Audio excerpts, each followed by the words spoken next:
toda vez que eu me deparo com o microfone, eu acabo errando um pouco na hora de manusear, assim, longe, perto. Na última vez eu estava na OAB e o pessoal falou, encosta mais perto da boca. Tá dando para ouvir aí no fundo? Então, bom dia a todos. Eu estou aqui principalmente assim agradecido com o convite do pessoal do GAIAD, né, para estar expondo para vocês esse assunto muito nobre para mim, que eu sou apaixonado, né, envolvendo principalmente direitos igual a esposa da minoria, né, e que hoje em dia não está sendo atendido. Podendo fazer parte desse papel importante na sociedade de trazer essas informações, então eu digo que eu já fico muito agradecido de poder esclarecer alguma coisa para vocês que estão vindo aqui no sábado buscar essas informações. Eu vi que o negócio está um pouco sério, porque está até gravando lá atrás, então eu preciso ser objetivo e tão breve nessas informações a estar levantando para vocês, de modo a fazer com que nosso dia seja um pouco dinâmico, né? E isso. Pessoal do GAIAD, então, muito obrigado pelo convite. Pessoal da universidade também, todos os pais, profissionais que estão aqui, estudantes, amigos. Carlão, obrigado por ter vindo.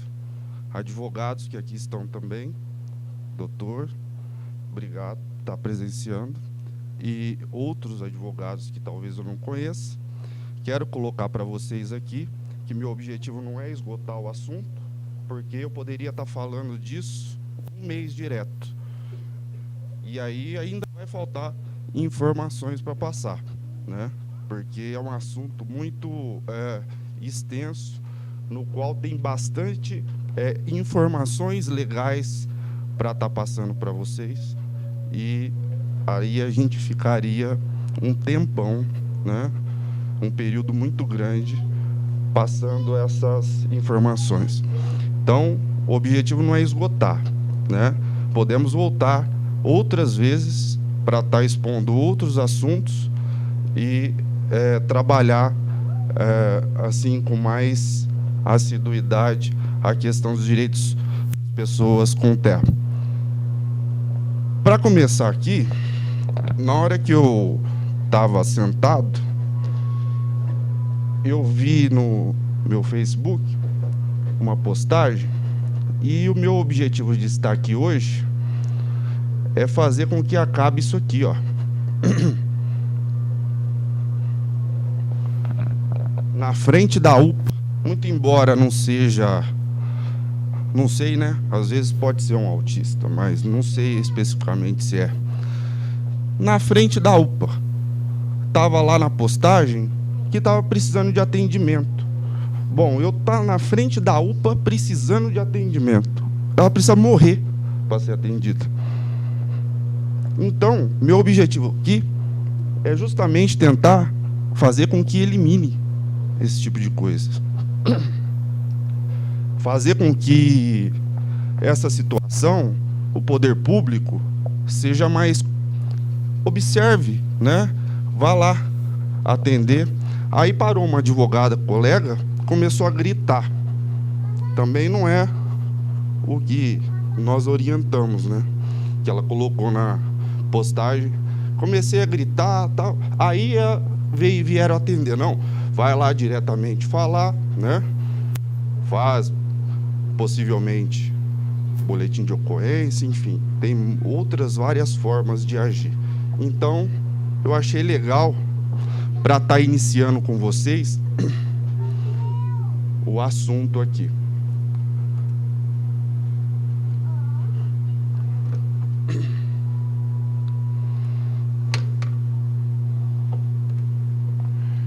E passo aqui o meu contato. Também quero deixar claro que não é o objetivo, por questão ética, captar casos específicos hoje, e sim informá-los sobre todos esses problemas que ocorrem. Deixo o celular diretamente, porque eu estou aberto ao WhatsApp a qualquer tipo de questionamento, seja até pelos profissionais que aqui estão, né? Eu digo que na advocacia, o advogado ele acaba saindo na frente dos demais quando ele não quer conhecer tudo. Tem sempre um colega que pode conhecer mais que você. E essa troca de figurinhas é muito gostoso no nosso dia a dia. Eu, particularmente, tem área que eu não sei. Então, se tiver alguém, colega, aberto aqui, ou outros tipos de profissionais da pedagogia, qualquer coisa, está lá o meu contato, telefone, e-mail e o Facebook na minha página. Essa página sou eu mesmo que administro, só que não tenho muito assiduidade em estar postando dia a dia informações, mas eu sempre faço e sempre busco mais ou menos uns assuntos voltados nisso que eu estou falando hoje: atendimento médico, direito médico, né? Responsabilidade do poder público, né? Esses são os pontos que eu tento levantar lá. Feita essa introdução, passamos então aos nossos objetivos aqui hoje, que é conceituar de maneira breve TEA, né? Transtorno do espectro autismo, trabalhar esse tipo de situação no âmbito do direito médico, no âmbito do direito educacional, na questão previdenciária e junto à Receita Federal, especificamente na isenção do imposto sobre produtos industrializados, né? Eu quero falar para os profissionais voltados da área médica ou da área pedagógica, que o objetivo também não é entrar nesses conceitos técnicos, até porque eu não tenho esses dados a estar passando, mas ao colocar aqui o conceito, é só para a gente desmiuçar esse conceito e ver que a legislação mesmo assim faz. Então, ao longo da palestra, com as leis que nós vamos analisar, nós vamos ver que o conceito que eu passar para vocês aqui vai estar muito bem sedimentado, ou foi muito bem sedimentado pelos legisladores na hora de criar a norma. Então, iniciando, transtorno do espectro autismo, uma condição neurodesenvolvimental, apresentando bastante e múltiplas etiologias, se caracterizando principalmente, igual vocês sabem, por comprometimentos sociocomunicativos, presença de comportamentos repetitivos e estereotipados. Esse é o conceito. Preste atenção nesses dados: comprometimentos sociocomunicativos, comportamentos repetitivos e estereotipados. A legislação, ao longo da nossa fala, ela trabalha muito bem isso. E iniciando efetivamente o propósito de eu estar aqui hoje, no âmbito do direito médico. Bom, é uma questão que envolve direito médico, principalmente porque tem relevância médica. Como tem relevância médica? Porque está previsto no CID, né? Como transtorno global de desenvolvimento. E tem ali autismo atípico, autismo infantil e outros tipos de transtorno, né? Então, tendo relevância médica, há legislação específica da saúde a estar trabalhando, porque essa pessoa ela vai precisar de atendimento médico. E aí que começa todo o problema, né? Atende, não atende? Faz parte do plano de saúde ou não faz? É doença pré-existente ou não é? Tem que pagar mais se fizer parte do plano de saúde, né? Por conta disso, a relevância que se tem dentro da área médica através da própria previsão do CID.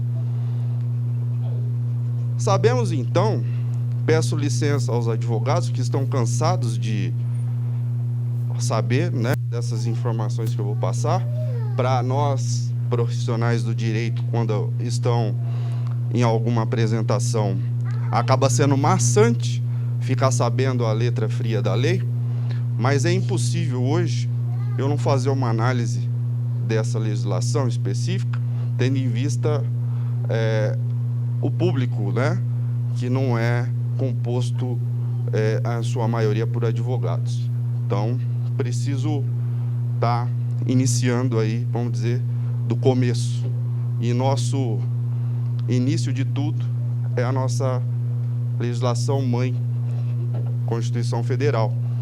Se falando direito médico, no âmbito do TEA, o artigo 5º fala que todos são iguais perante a lei, sem distinção de qualquer natureza, garantindo-se a todos, brasileiros, estrangeiros residentes no Brasil, a inviolabilidade do direito à vida, tá aí a saúde, dentro desse direito. Passando, então, a própria Constituição diz também, mais adiante, em seu artigo 196, que a saúde, como ela garante a vida, também a saúde é direito de todos e dever do Estado, garantindo, mediante políticas sociais e econômicas, a redução do risco da doença, de outros agravos, e o acesso universal e igual às ações de serviço para a sua promoção, proteção e recuperação. Então, dentro de um contexto geral, ainda não sabemos se as pessoas do TEA fazem parte desse rol. Nós estamos criando isso na minha fala. Nós vamos saber o porquê que as pessoas com TEA vai ser inclusa ao direito de saúde, vai se incluir a fala da Constituição Federal, direito à vida, né? Por aqui, em 2012,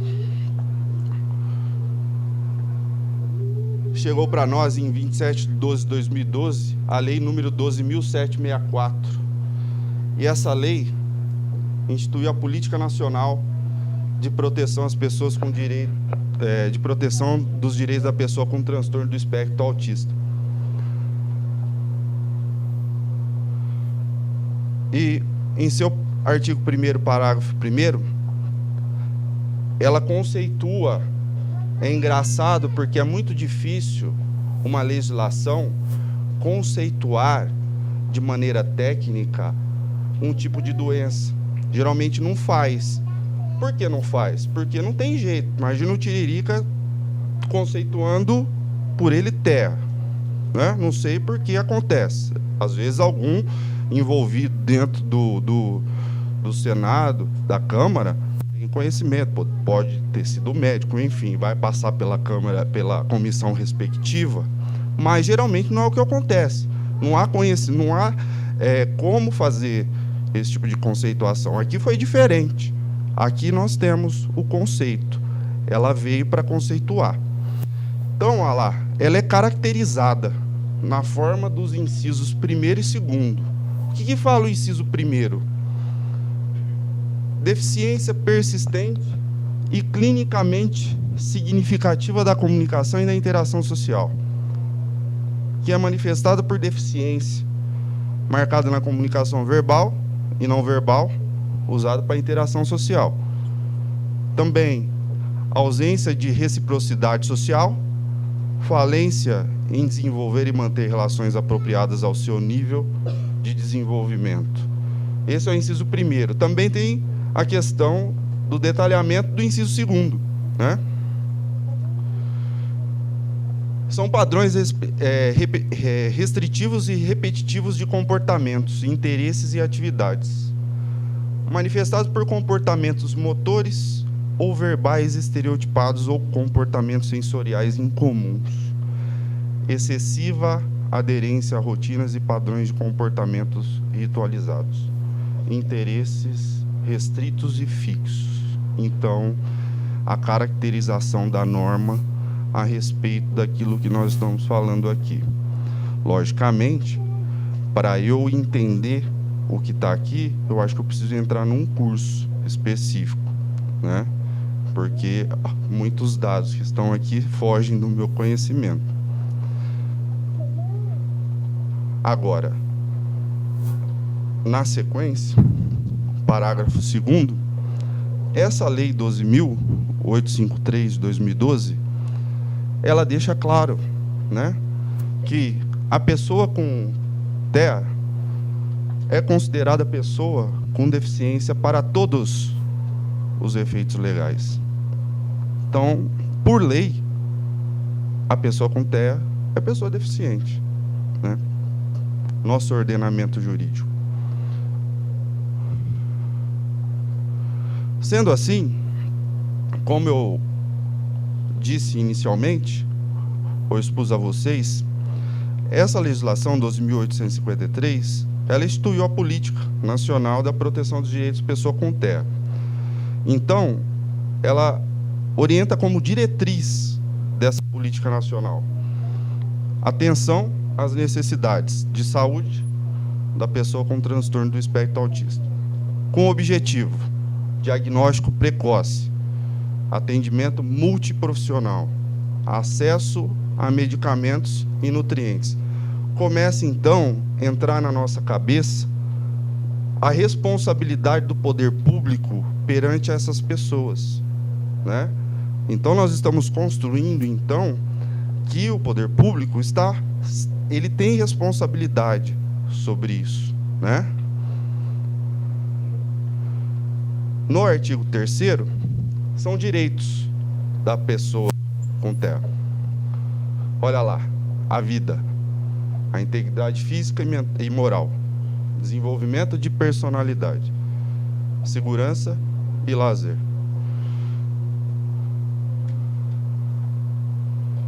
Também direito, acesso às ações e serviços de saúde, com toda a atenção que lá é disponibilizado, as necessidades de saúde, com a inclusão de quê? Diagnóstico precoce, mesmo que não seja um diagnóstico definitivo, atendimento multiprofissional, nutrição adequada e terapia nutricional, medicamentos e informações que auxiliem no diagnóstico e no tratamento.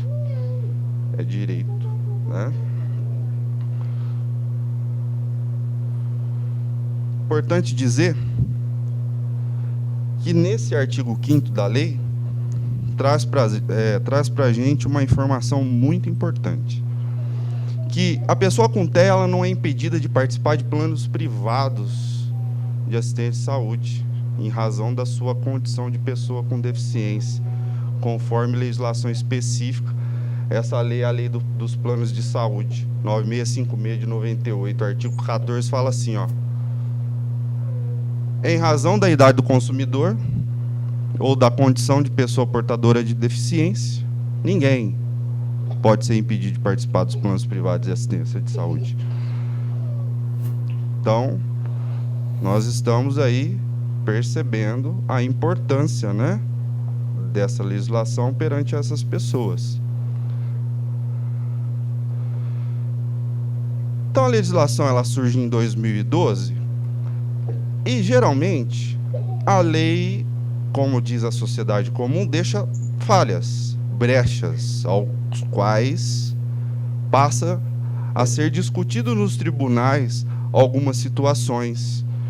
E aí os legisladores percebem que ela não integraliza toda a situação do dia a dia dessas pessoas e precisa de fazer alguma coisa. E esse fazer alguma coisa, o artigo 84 da Constituição permite que faça um decreto regulamentar de determinada legislação ordinária nacional, né?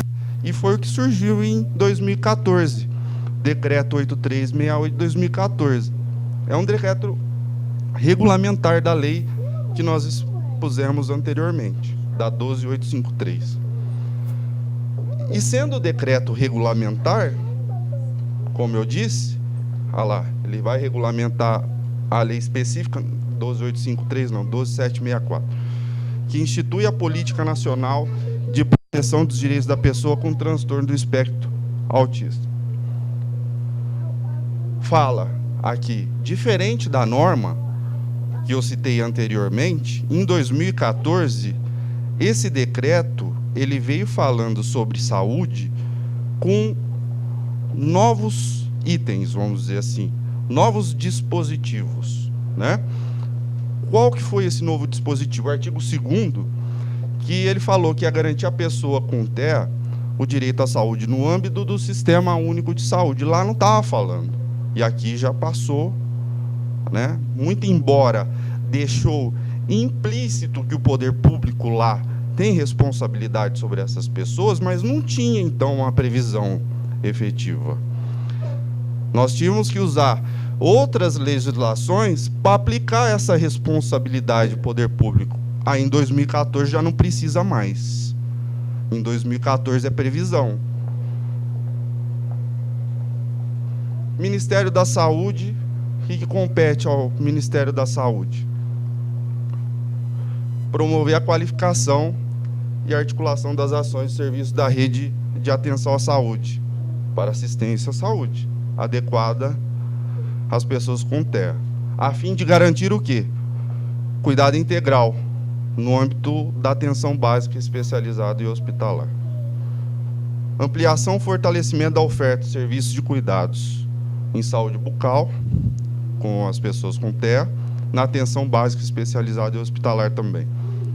Qualificar e fortalecer a rede psicossocial e a rede de cuidados de saúde com pessoas com TEA, com pessoa com deficiência, no atendimento das pessoas com TEA, que envolva o diagnóstico diferencial, estimulação precoce, habilitação, reabilitação e outros procedimentos definidos dentro de um projeto terapêutico que essa pessoa vai passar.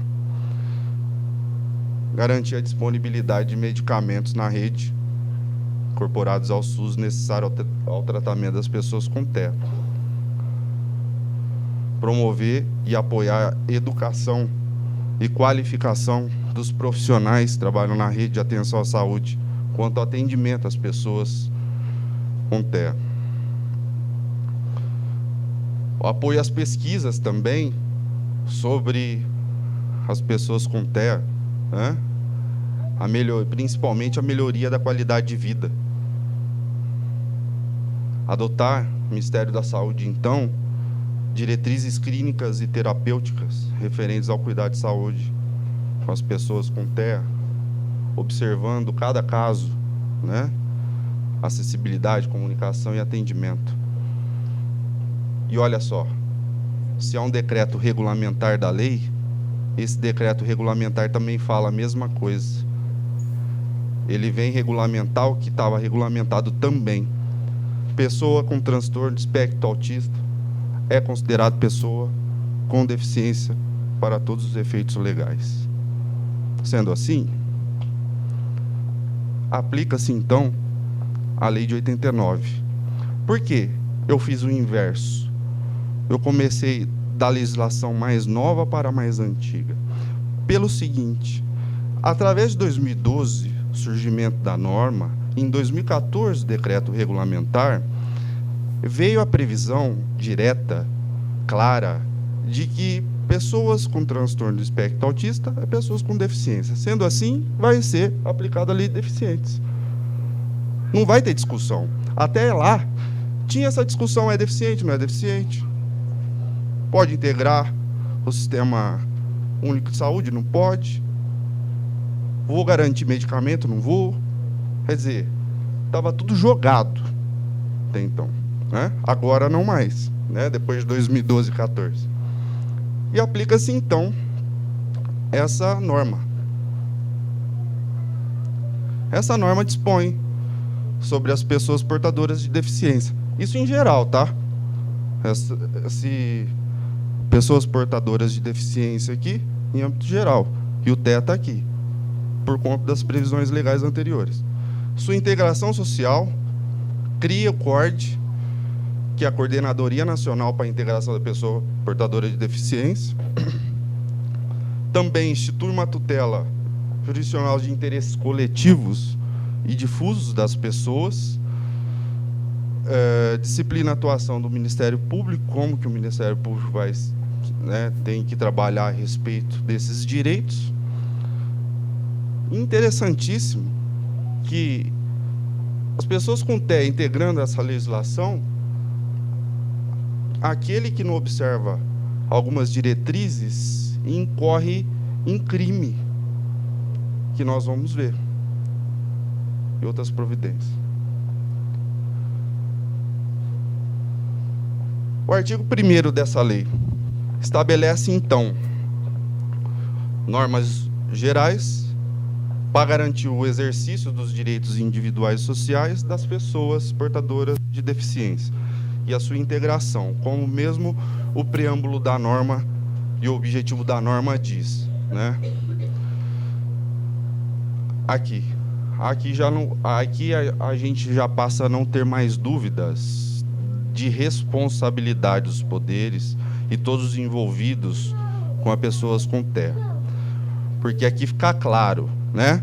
Ao poder público e os seus órgãos, cabe assegurar as pessoas portadoras de deficiência o exercício de seus direitos básicos. Aí vem educação, que nós vamos falar também, saúde, né?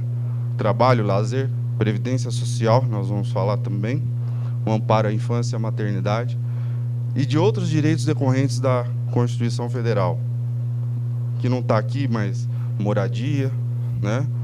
Enfim, que propicia o seu bem-estar pessoal, social e econômico, né?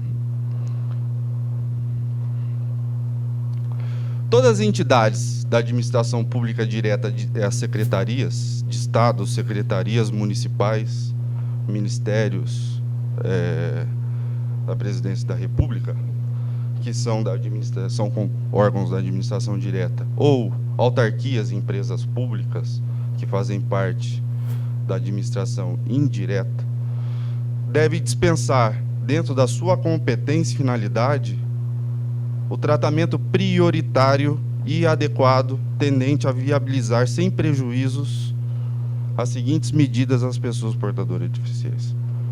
Atendimento prioritário. Então, todos os envolvidos com o poder público ou que prestam serviço público ali precisam estar integralizados dentro desse objetivo. Quais? Especificamente na área da saúde, é o que é o nosso propósito inicial agora. Criar uma rede de serviços especializados em reabilitar e habilitar. Garantir o acesso das pessoas portadoras de deficiência aos estabelecimentos públicos e privados. Aqui já começa a clarear também, né, a questão do direito dessas pessoas até integrando convênio médico particular, né? Estabelecimentos públicos e privados, seu adequado tratamento neles, sob as normas técnicas e padrões de conduta própria. Garantia do atendimento domiciliar de saúde ao deficiente grave não internado. Importante isso daqui também. Desenvolver programas de saúde voltados às pessoas com deficiência e a participação social e integração social. E olha que legal. É crime com reclusão de 2 a 5 anos e multa. Quem recusa, quem retarda, quem dificulta internação ou deixa de prestar assistência médica hospitalar e ambulatorial à pessoa portadora de deficiência. Antes, o que acontecia?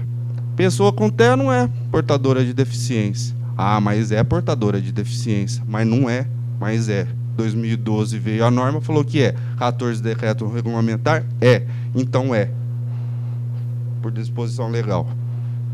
Então é crime, né? Se for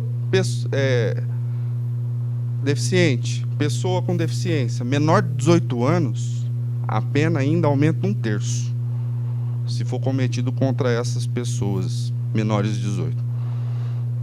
E também incorre nessa mesma pena quem dificulta o ingresso de pessoa com deficiência nos planos privados de assistência à saúde. Inclusive, cobrar valores diferentes.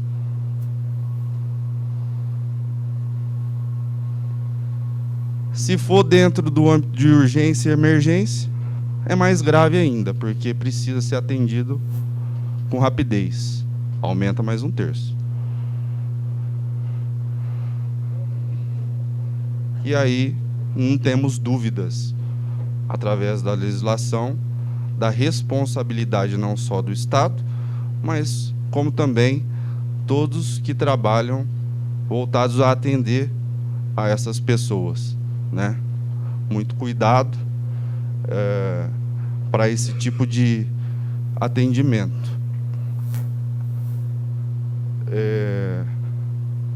Como solucionar, então,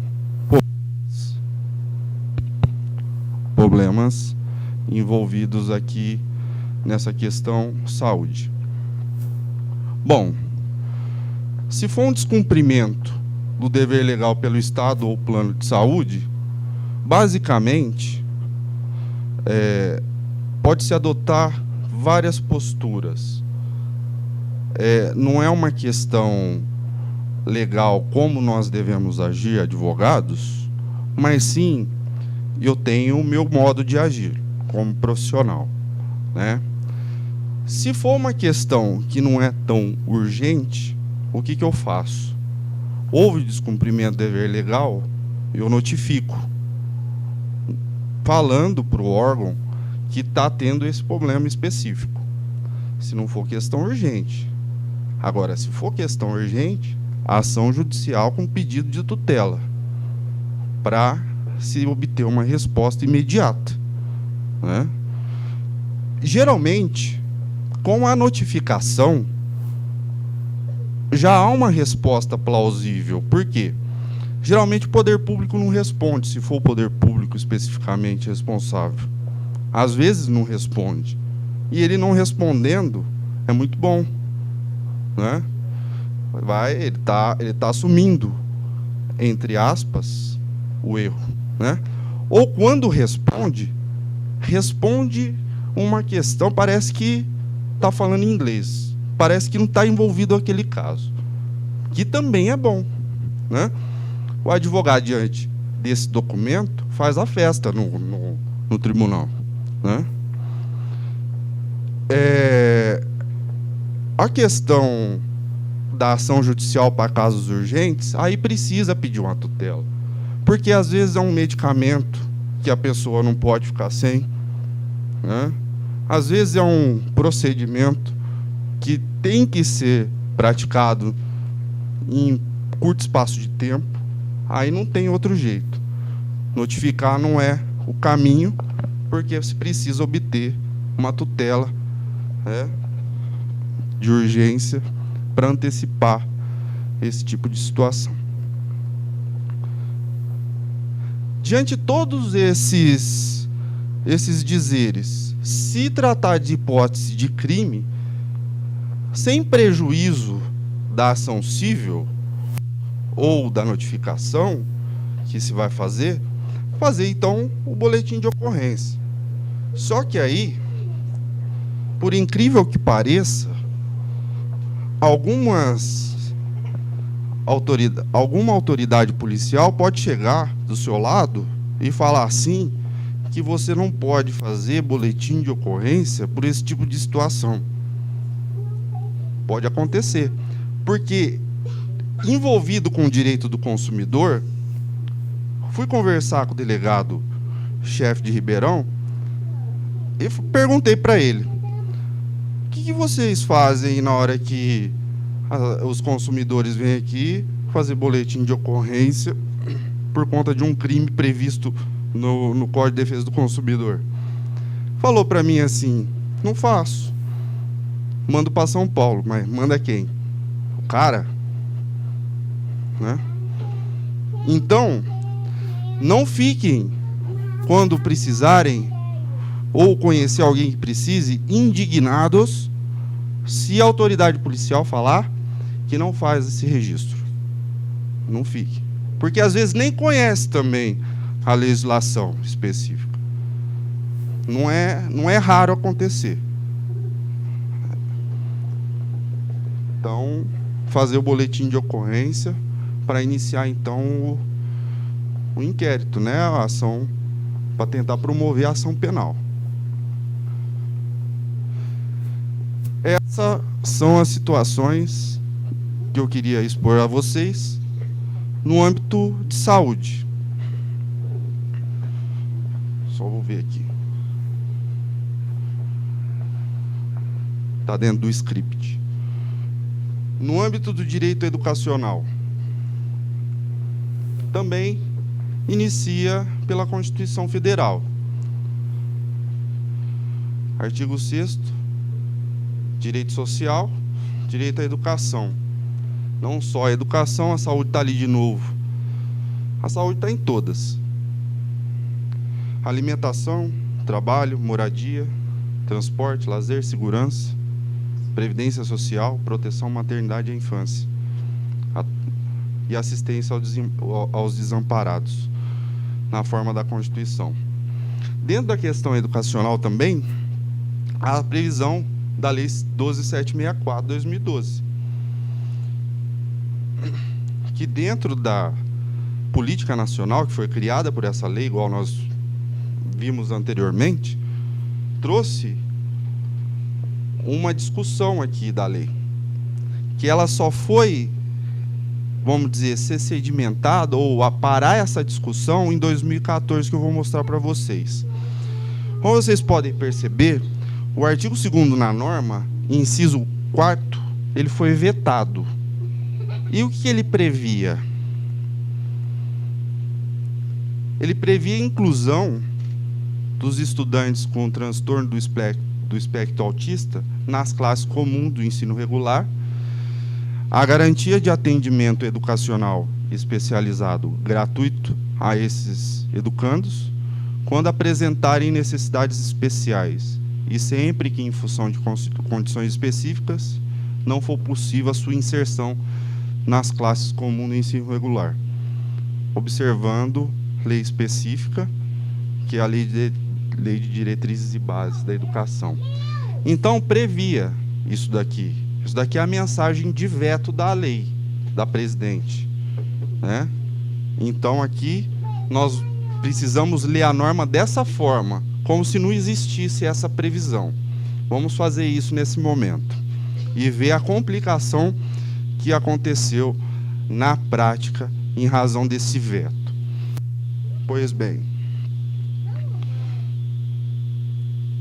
sendo o direito das pessoas com TEA,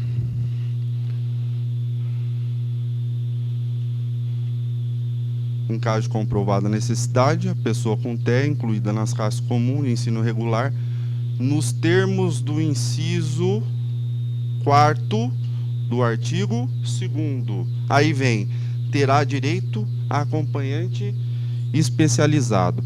Mas cadê esse inciso 4º do artigo 2º? Foi vetado. E aí passou o poder público falar que não precisava acompanhante especializado para esse tipo de pessoa, porque dá margem à interpretação. Vejamos, não existe o inciso 4º. E lá há a previsão do inciso 4º. Então, para que disponibilizar acompanhante especializado? Só que não tem nada a ver esse tipo de interpretação. Isso daí é para não disponibilizar mesmo. Por quê? Não está falando aqui sobre diretamente ao acompanhante especializado. Está falando que há direitos essas pessoas, né?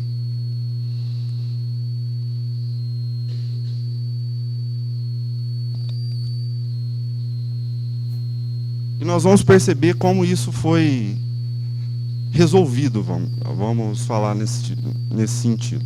Gestor escolar ou autoridade competente que recusar a matrícula do aluno com TEA ou qualquer outro tipo de deficiência será punido com multa de 3 a 20 salários mínimos.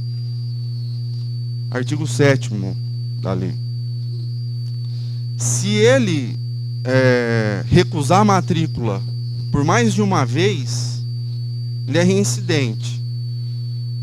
Essa reincidência tem que ser apurada em processo administrativo. Olha aqui a importância de, então, iniciar uma reclamação, né? Então, eu preciso ir até a secretaria respectiva, ou municipal, ou estadual, ou federal, se o estabelecimento de ensino for federal, iniciar essa reclamação, protocolar isso, para que ele fique na minha mão, esse gestor. Porque se ele for reincidente, vai ter um agravamento, né? Apurada por processo administrativo, né? Assegurado contraditório e ampla defesa, ou seja, ele tem o direito de responder aquilo que eu protocolei, aquela minha reclamação, né? Olha o que pode acontecer com ele: perda do cargo, né? Se reincidente, né? Não precisa ser 3 vezes, não precisa ser 4 vezes, 2 vezes. Negou a primeira vez a matrícula, negou na segunda vez a matrícula. Por processo administrativo, pode já ter a perda do cargo. E aí o decreto regulamentar também, ele vem explicitando sobre educação, assuntos importantes, que é dever do Estado, da família e toda a comunidade escolar da sociedade, assegurar o direito à pessoa com TEA em sistema educacional inclusivo, garantida a transversalidade da educação especial, desde a educação infantil até a educação superior.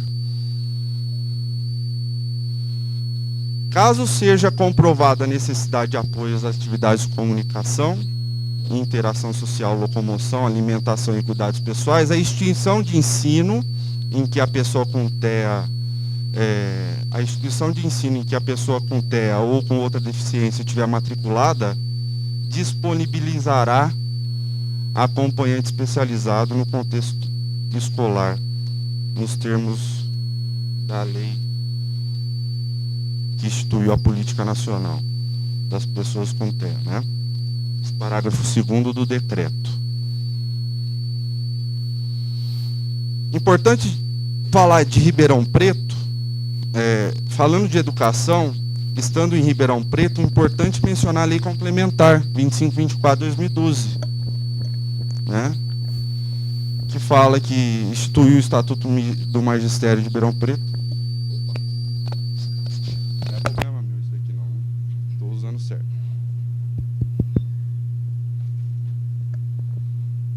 Porque eu fico assustado, falo que eu não sei muito bem, né? De vez em quando acontece.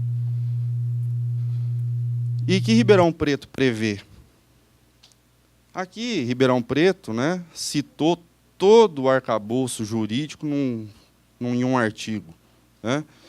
De acordo com o artigo 206 da Constituição, com a Lei Federal, né, 9394 de 96, disposto no artigo 237 e 258 da Constituição do Estado, definindo cooperação técnica e financeira da União e do Estado, garantirá à criança, ao adolescente, ao aluno trabalhador e ao adulto sistema integrado em que eles asseguram o livre acesso à garantia constante no artigo 177 a 179 da Lei Orgânica do Município e também, aqui é importante, a garantia de igualdade de tratamento, sem discriminação, e o que é previsto na lei complementar, a igualdade de condição de acesso e permanência na instituição de ensino e as condições necessárias à realização do processo educativo, garantindo-se atendimento educacional especializado aos alunos com deficiência inseridos em classes regulares da rede municipal de ensino. O que tem acontecido? Não tem garantido nada disso, né? Está sendo corriqueiro pessoas procurando para fazer isso daqui, para fazer com que o poder público municipal cumpra isso aqui, porque está sendo negado às claras. Fala, eu não vou disponibilizar um profissional. E o problema é tão maior que não é só diretamente a família que solicita esse profissional especializado. Eu tive um caso que entrou no escritório que não se fizeram a posse da pessoa que passou o concurso porque falou assim que a especialização dela não está de acordo com os termos do edital. Aí você pega o edital e fala assim, para educação especial, pós-graduação, para ali, aqueles CAPI-PROCOR, né? E fala assim, precisa de 280 horas. Educação especial, aí vem citando, né? Com pessoas com deficiência mental, tal. Cita todos os tipos de educação especial. 280 horas. Ela fez, a pós dela, 420 horas. Está muito além daquilo previsto no edital e não tomou posse. Falou que o diploma dela não está condizente com o edital. Então, percebemos que a situação está muito mais grave do que se apresenta, porque nem mesmo profissionais está podendo trabalhar em Ribeirão Preto e passa no concurso público, não tomam posse. Para quê? Para diretamente não cumprir o mandamento legal, né? Precisava de ter ação judicial, mandado de segurança, para integrar uma pessoa que passou no concurso público e está claro que ela tem o direito de tomar posse? Não precisaria. É feio isso para o poder público, né? E na Lei 7853 de 89 também há dispositivos importantes. A questão da educação. Ao poder público, né, como eu disse, da saúde e seus órgãos, cabe assegurar às pessoas portadoras de deficiência o exercício de seus direitos básicos, inclusive a educação. O resto é a mesma previsão que teve anteriormente, quando nós falamos da saúde e aqui educação, tá? Não vou repetir assim, o que eu já tinha. Para o fim estabelecido aí nessa lei, né, também todos os órgãos integrados à educação, seja da administração direta, Secretaria da Educação ou outras, também tem que ter atendimento prioritário e adequado, viabilizando o atendimento dessas pessoas. Especificamente na área da educação, a inclusão no sistema educacional, da educação especial, modalidade educativa que abrange a educação precoce, a pré-escolar, as de primeiro e segundo grau, supletiva, a habilitação e reabilitação profissional, com currículos e etapas e exigências de diplomação próprios. A inserção no referido sistema educacional das escolas especiais, privadas, aqui também, e públicas. Oferta obrigatória e gratuita da educação especial e estabelecimento público de ensino. Obrigatório em programas de educação especial a nível pré-escolar. As unidades hospitalares e congêneres, na quais estejam internados por prazo igual ou superior a 1 ano, educando os portadores de deficiência. O acesso dos alunos portadores de deficiência aos benefícios conferidos aos demais educandos, inclusive material escolar, merenda escolar e bolsas de estudo. Matrícula compulsória em cursos regulares de estabelecimentos públicos e particulares de pessoas portadoras de deficiência capazes de se integrarem no sistema regular de ensino. E é crime, como nós vimos na área da médica também, existe a mesma previsão na área da educação, né? De 2 a 5 anos, a quem? A quem recusa, olha só que importante aqui, cobra valores adicionais, suspende, procrastina, cancela ou faz cessar inscrição de aluno em estabelecimento de ensino de qualquer curso ou grau, público ou privado, em razão da sua deficiência. Quer dizer, não é nem descumprimento legal em âmbito, discussão em âmbito civil, é crime. E a tendência é fazer descumprir, falando que vai ter que cobrar uma taxa maior, porque vai ter que vai ter que contratar um profissional, né? Aí já chega e já fala, é crime, você já é criminoso. Aí já muda o tipo de assunto, o tipo de tratamento, né? Também essas questões que eu gostaria de passar para vocês a respeito do TEA junto ao direito educacional. Caminhando mais... Opa! Isso, as dúvidas eu vou, depois da apresentação, vou expor aí dispor um tempo para estar passando para vocês aí, para questionar. Caminhando por final, o que eu preparei de mais salutar, de maior relevância, são as questões médicas e educacional, porque é o que ocorre, as mazelas do poder público, todas essas discussões. Mas queria também, né, de maneira bem superficial, passar as informações dentro da questão da Previdência Social e do IPI, né? E dentro do direito previdenciário, há esse benefício, que é o BPC, benefício assistencial ao idoso e à pessoa com deficiência, que está previsto, né, na Lei Orgânica de Assistência Social, que nada mais é do que o LOAS, né?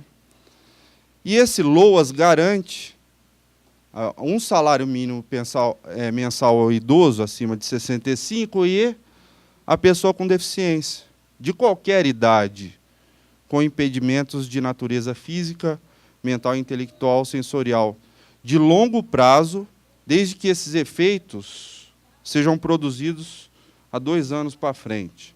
Se for menos disso, o INSS entende que não é importante, né?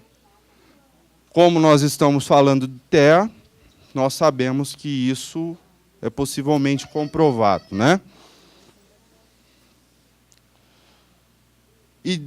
E mais, desde que impossibilite de participar de forma plena e efetiva na sociedade, em igualdade de condições com as demais pessoas. Esse benefício. Tem direito a esse benefício brasileiro nato ou naturalizado, pessoas de nacionalidade portuguesa, desde que, em todos os casos, tenha residência fixa no Brasil. E a renda do grupo familiar seja inferior a 1/4 do salário mínimo vigente, por pessoa do grupo familiar, né? Seja inferior a 1/4 do salário mínimo vigente. E se encaixe nas condições seguintes. Que aqui é a questão da deficiência que estava sendo abordada. Isso daqui tem que ser comprovado por perícia que a pessoa passará lá junto ao INSS.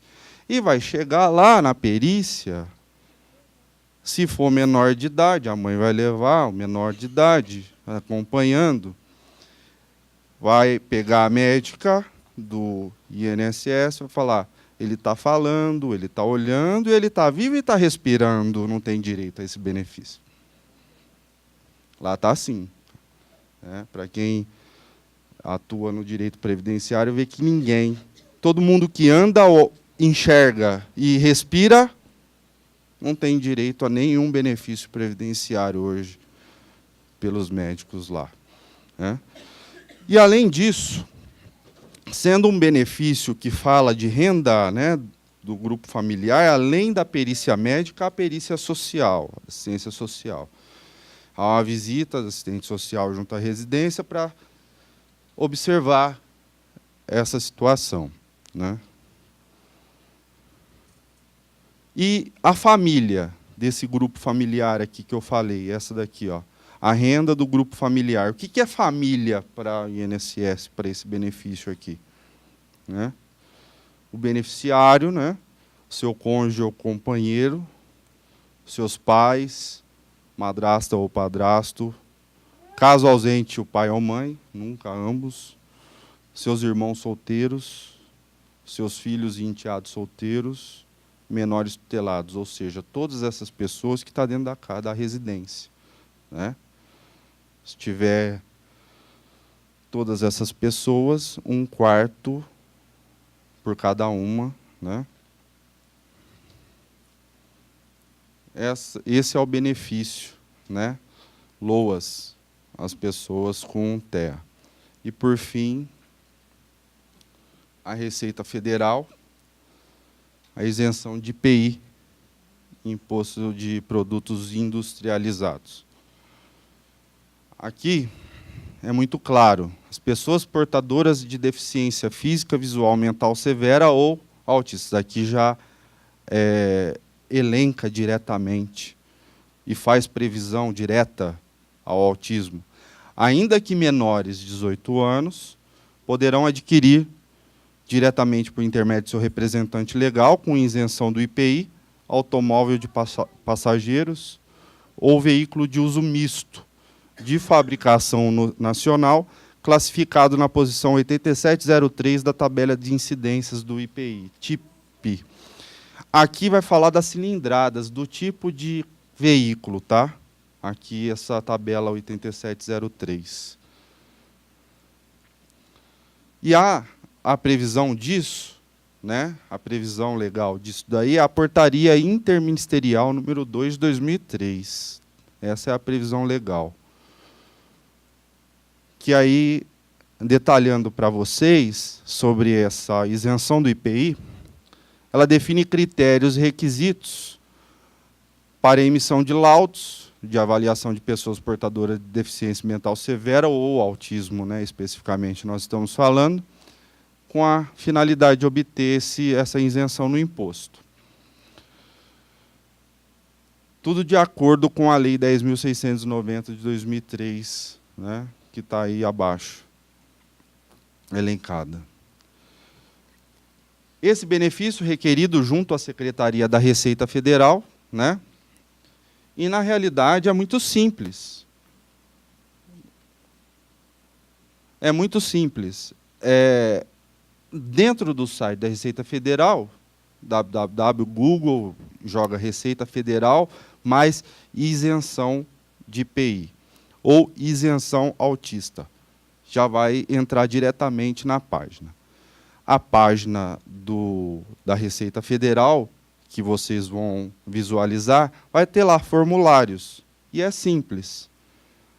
É imprimir o formulário e apresentar a documentação que lá exige, preencher o formulário, vai precisar do laudo médico, e só cumprir as exigências lá do que está previsto no site. Então, na realidade, de vez em quando, eu vejo alguns colegas que estão iniciando, eu vou me dedicar a esse tipo de área. Eu falei, mas porque eu só vou fazer o trabalho administrativo e já vou ganhar, mas espera lá. Isso qualquer pessoa pega no site. Será que há coragem de fazer um trabalho desse ou fingir que a pessoa não acessa esse site, falar que é difícil, sei lá, eu não consigo. Por isso que eu estou passando a informação para vocês. Eu não consigo ganhar naquilo que está às claras. Não tem complicação nenhuma. É só pegar, às vezes, mas eu não tenho muita informação, não tenho tanto estudo, mas é fácil. Sempre vai conhecer alguém mais próximo do que o advogado para estar imprimindo o formulário e preenchendo do jeito que tem mais confiança nesse amigo conhecido do que no próprio advogado. Então, isso é uma situação que não é de, na minha visão, valia ficar trabalhando em cima. Agora, sim, se protocolou a direitos, houve o processo administrativo em deferimento. Aí não tem como. Aí nós entraremos, né, com os recursos respectivos e ação respectiva. Aí, legal, fundamenta o trabalho, né? Mas, se for só o pedido administrativo, é simples, né? Os formulários de requerimento e laudo de avaliação para a habilitação do beneficiário serão fornecidos pela Secretaria da Receita Federal. Se não tiver muito conhecimento, é só ir até a Receita Federal e falar, olha, não tenho acesso à internet também. Lá vai disponibilizar esses documentos e essas listagens de documentos para se entregar. Aqui eu não vou entrar em muito detalhamento, porque essa portaria interministerial, ela especifica o tipo de procedimento de avaliação específica para se identificar o direito de isenção de IPI dos autistas. Então, se vocês puderem, num segundo momento, entrar e pesquisar esse tipo de procedimento, quem é envolvido com essa questão procedimental, técnica, para avaliar autismo, essa portaria ela deixa bem claro como que é a análise junto à Receita Federal para se identificar o direito, né? Eu não coloquei porque eu não ia conseguir expor, até porque falar dos direitos, né, eu precisaria, então, da ajuda de um universitário, vamos dizer assim, o show do milhão. Não ia conseguir. Então, só estou colocando para vocês a situação. Mas, enfim, no parágrafo 1º fala preenchimento do laudo referente à deficiência mental deve atender à definição contida na classificação CID-10 de doenças, contemplando único e exclusivamente nível severo e grave ou profundo da deficiência mental, né? No preenchimento do laudo referente ao autismo, deve ser utilizados os critérios diagnósticos baseados no DSM, 4 manuais de diagnóstico e estatístico de transtornos mentais e na classificação internacional de doenças, CID-10, enquadrando o transtorno autista F84.0, o autismo atípico F84.1, e aqui que eu falei para vocês, que começa a análise da portaria para enquadrar esse tipo de CID ou esse tipo de CID. E lá tem todas as questões técnicas detalhadas. Direito à aquisição com benefício da isenção pode ser exercido apenas uma vez a cada 2 anos. Né? Prazo de validade, depois que foi deferido a autorização para compra com isenção do IPI, é de 270 dias. Né? Passado esse prazo e não exercido a compra, tem que requerer novamente, mas toda a documentação eu não preciso entregar de novo, que já aproveita o procedimento anterior, que eu não exerci o meu direito de realizar essa compra. E aqui chegamos ao nosso final. Passaremos, então, às considerações finais para vocês. De toda essa situação explanada, e diretamente como advogado, falando como advogado, percebo que, de todas essas áreas, o poder público está virando as costas.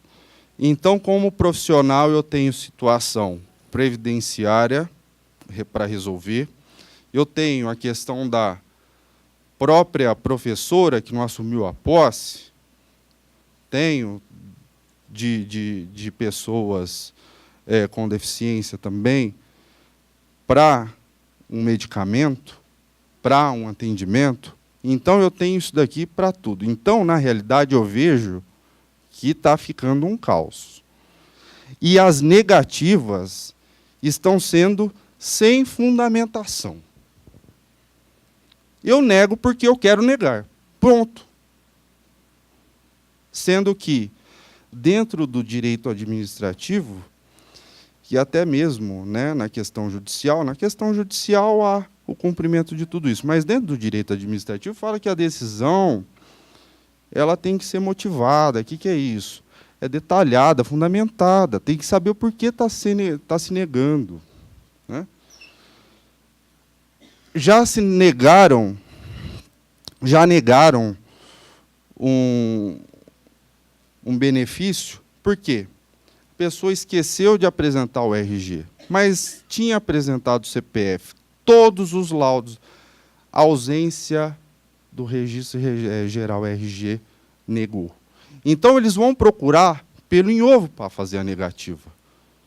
E aí o que acontece? Na hora que bateu no judiciário, o juiz ele virou o bicho.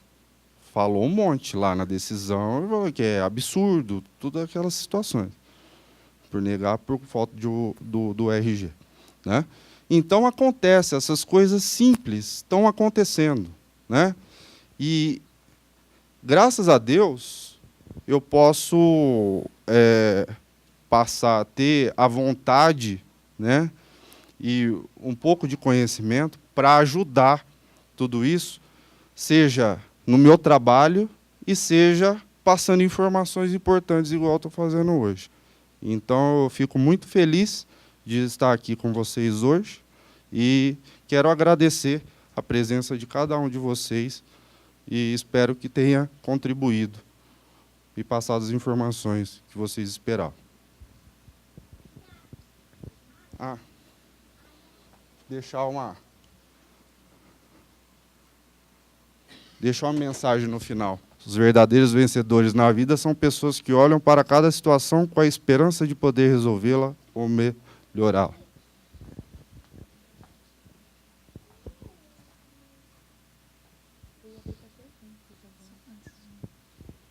Pessoal, a gente aqui na instituição, em nome, né, da diretoria acadêmica, especialmente em nome do curso de Pedagogia EAD, nós agradecemos a vinda do Lucas, de vocês todos, alunos, professores, pais, profissionais. Né, para nós é uma honra muito grande poder estar discutindo uma temática que a sociedade desconhece. A gente está formando pessoas na área da saúde, na área da educação, na advocacia, né, profissionais que estão também querendo entender, mas não é o foco dos cursos, não aparece essa temática em todos os cursos que a gente tem, então a relevância se tornou muito significativa para todos nós também. Pais, se sintam acolhidos, a gente está pensando nessa causa, o curso de pedagogia tem se dedicado também a cuidar aí em locos, né, entender o que está acontecendo e apoiar essa causa aqui também. Tá? Então, muito obrigado, Lucas.